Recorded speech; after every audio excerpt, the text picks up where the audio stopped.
I have even seen Slutty Nun. I have seen a Slutty Nun costume.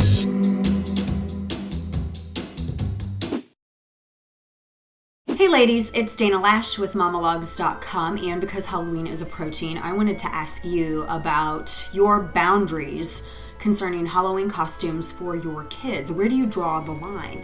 I have, when out and about shopping for costumes for my kids, I've seen everything from like a Slutty Fairy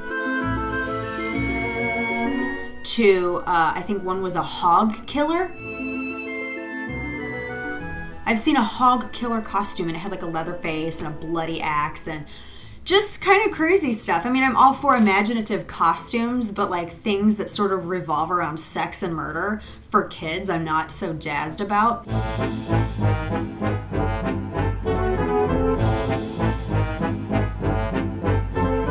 When it comes to Halloween costumes, I am completely strict about it. And I've solved, 9/10 of the problem by saying, if I can't sew it, or we can't find it at a thrift store, then you are not wearing it. Dana, if my daughter wanted to dress up like Slutty Tinkerbell, no trick-or-treating. When kids want to dress up as Slutty anything, it's time for them to stop trick-or-treating altogether. They're too old. I was actually on the phone with a friend of mine and we had a good laugh about it later on, even though we don't really see eye to eye about it. I was telling her about this costume that I saw at the mall. I'm like, oh my gosh, I saw the sluttiest fairy costume ever. Ha ha ha ha.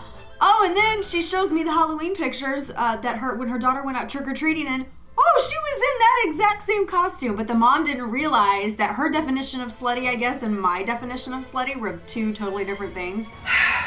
It's so gross that kids will dress up as the Slutty Fairy or the, extremely gore-mongering, pig killer. I think that's, I don't know. I don't mean, maybe some people are into that, but I don't agree with dressing an elementary school kid as a Slutty Fairy. It just doesn't, it's wrong. I am not a crafty person, nor can I sew, but we always make our Halloween costumes from scratch.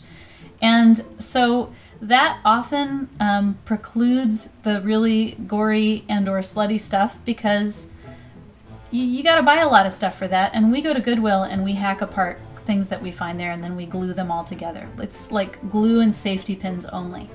And so I think that might help. I think it really gets their imagination going and so they don't go for the easy stuff. I've, sewed everything from vampire costumes to witches costumes to, Cleopatra to, let's see what else. She was the Corpse Bride one year. She got that from the thrift store and we kind of refashioned it, but I just tell her that she's only gonna wear what I make for her. Oh, I'm such an oppressive mother. It just is kind of, I don't know, just tacky. And it's so interesting how lazy the costumes seem to kind of get every year. Like all you have to do is put dead in front of something or slutty in front of something. And it's a costume like dead teacher or slutty teacher. I have even seen Slutty Nun. I have seen a Slutty Nun costume. We went to the Halloween dance. I was chaperoning. And it was like one of the first dances that she went to. And all the 5th grade girls were dressed as Britney Spears, Hit Me Baby One More Time, Squirrel Girl outfits. They all had their hair in braids, the plaid skirt and like the white shirt that was tied, and I was shocked actually. Once they get to that age, it's time to maybe think about a Halloween party instead of trick-or-treating. I really think trick-or-treating should be for younger kids. What do you guys think about this? Like, what are your boundaries regarding Halloween costumes for your kids? Do you have rules? Do you really monitor how they dress up, what they dress up as? What's your position on it? Join the Momversation at momversation.com.